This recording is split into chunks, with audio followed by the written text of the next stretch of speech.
안녕하세요, 청취자 여러분. 오늘 좀 흥미로운 제도 얘기를 해볼까 하는데요.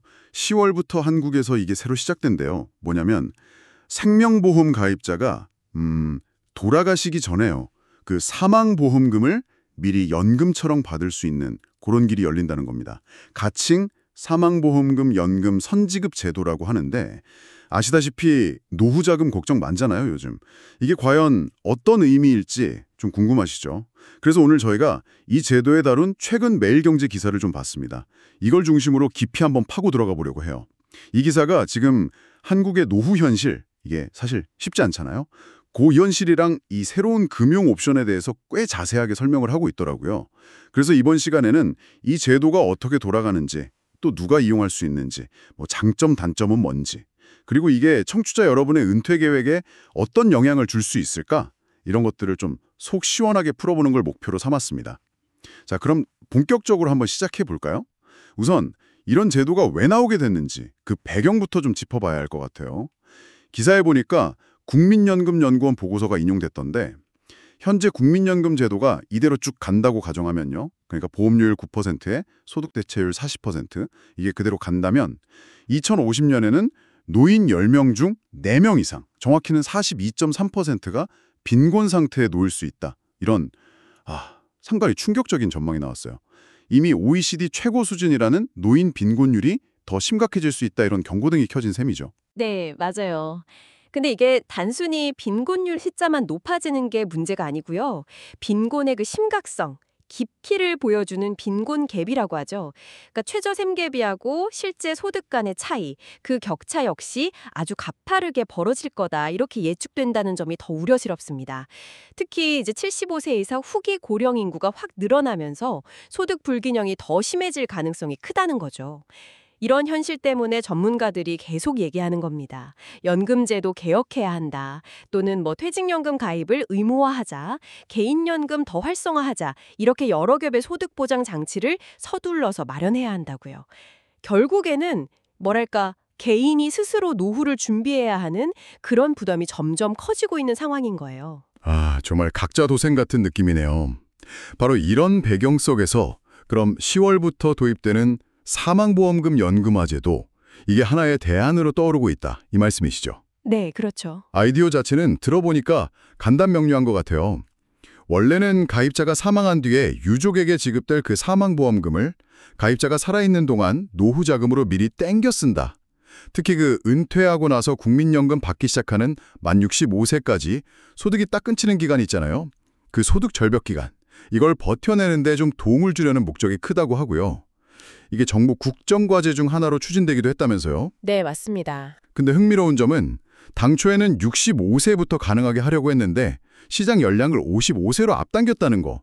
이건 왜 그런 걸까요? 아무래도 그 소득 공백기를 좀 더 일찍부터 메울 필요가 있다는 현실적인 요구가 반영된 것 같아요. 65세까지 기다리기엔 너무 길다는 거죠. 아하, 그렇군요.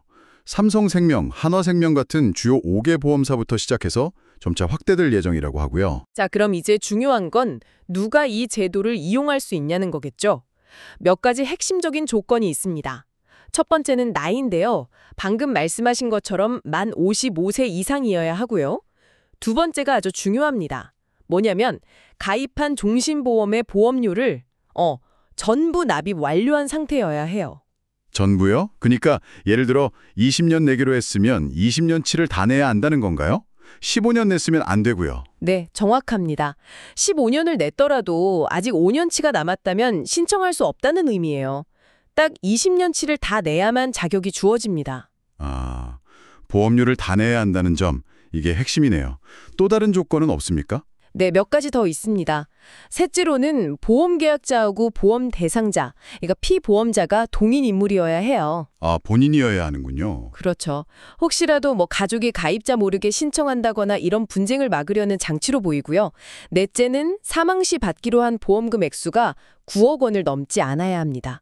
그리고 마지막 다섯 번째 조건, 가입한 상품이 금리 확정형 종신보험이어야 한다는 점입니다. 금리 확정형이요?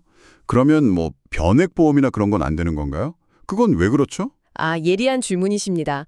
금리 확정형만 가능한 이유는 그 사망 시 지급될 보험금 액수가 가입할 때 이미 딱 정해져 있기 때문이에요. 그래야 이걸 기반으로 미리 연금액을 계산할 수가 있겠죠. 안정적으로요.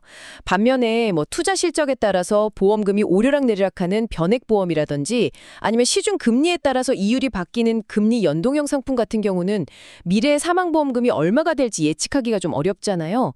그래서 이번 제도의 대상에서는 제외된 겁니다. 연금액 산정의 어떤 안정성, 예측 가능성 때문이라고 보시면 돼요. 그렇군요. 명확하게 이해가 되네요. 그럼 이제 구체적으로 연금을 어떻게 받고 또 얼마나 받을 수 있는지 이게 제일 궁금한데요. 네, 그렇죠. 사망보험금의 최대 90%까지 그 금액을 연금 재원으로 활용할 수 있습니다. 만약에 사망보험금이 1억 원짜리 계약이다? 그러면 최대 9천만 원 한도 내에서 연금으로 전환 신청을 할 수 있는 거죠. 90%면 꽤 높은데요. 네, 그리고 연금을 받는 기간은 최소 2년부터 시작해서 1년 단위로 본인이 직접 정할 수 있고요. 기간도 내가 정할 수 있군요. 기사에 나온 사례를 보면 감이 좀 더 잡힐 것 같습니다. 제가 한번 그 숫자를 가지고 얘기해 볼게요. 30세 종신보험에 가입해서 20년 동안 매달 8만 7천 원씩 냈다고 해보죠. 그럼 총 낸 보험료가 한 2,088만 원 정도 돼요.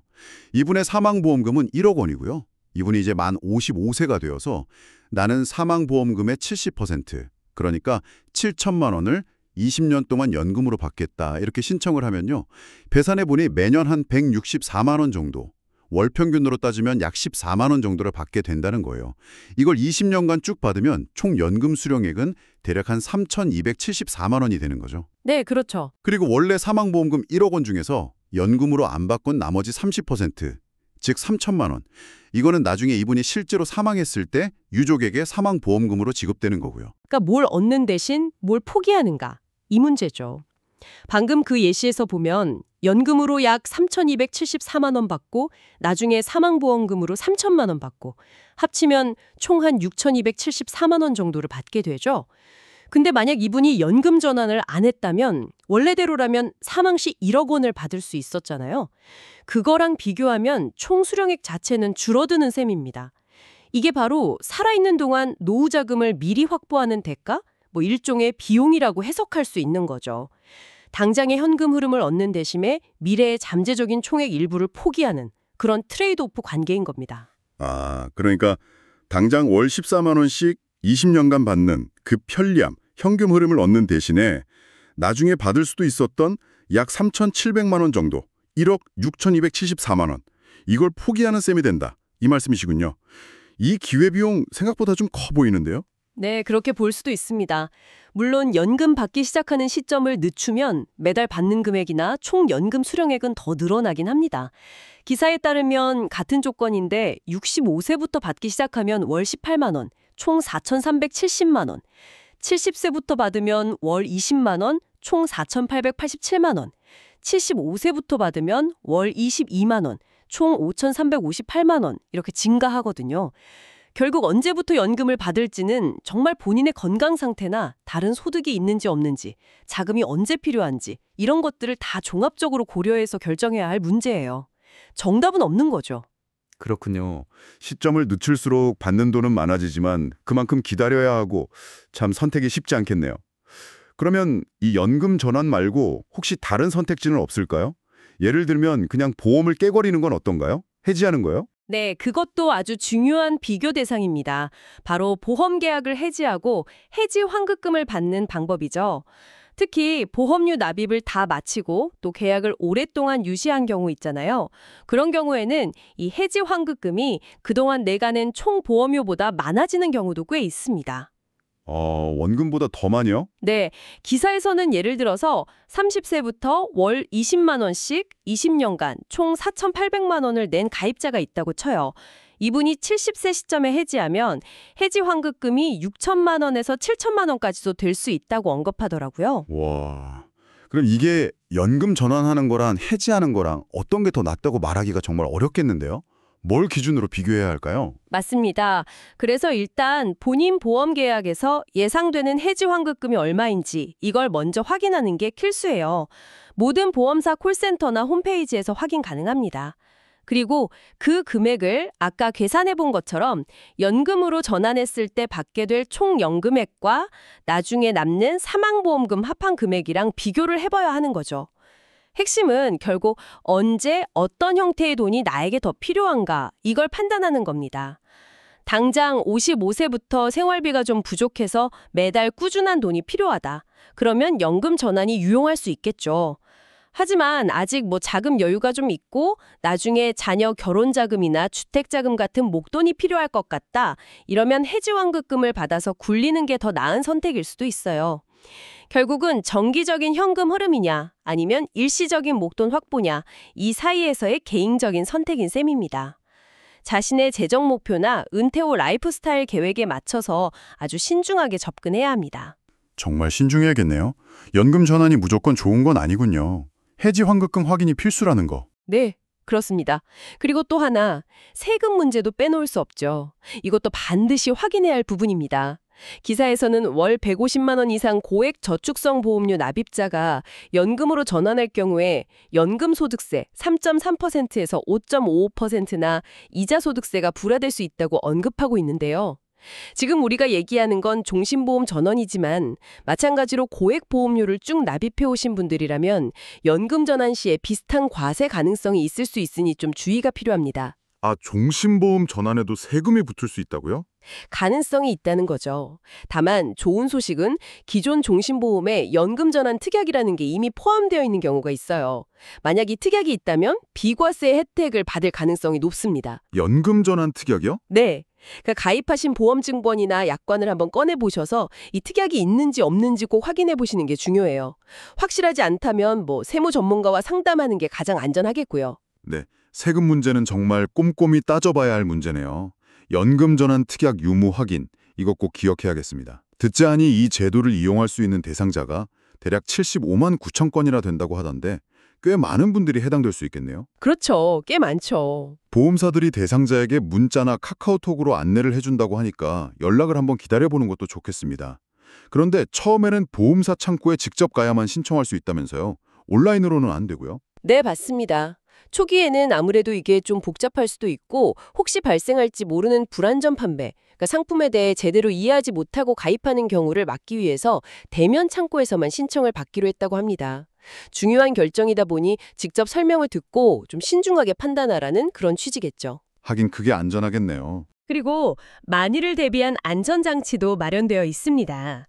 연금 전환을 신청했더라도 첫 연금을 받은 날로부터 15일 이내 또는 신청일로부터 30일 이내 중에서 더 빠른 날짜까지는 계약을 철회하고 원래대로 되돌릴 수 있어요. 아, 일종의 쿨링오프 기간 같은 게 있는 거군요.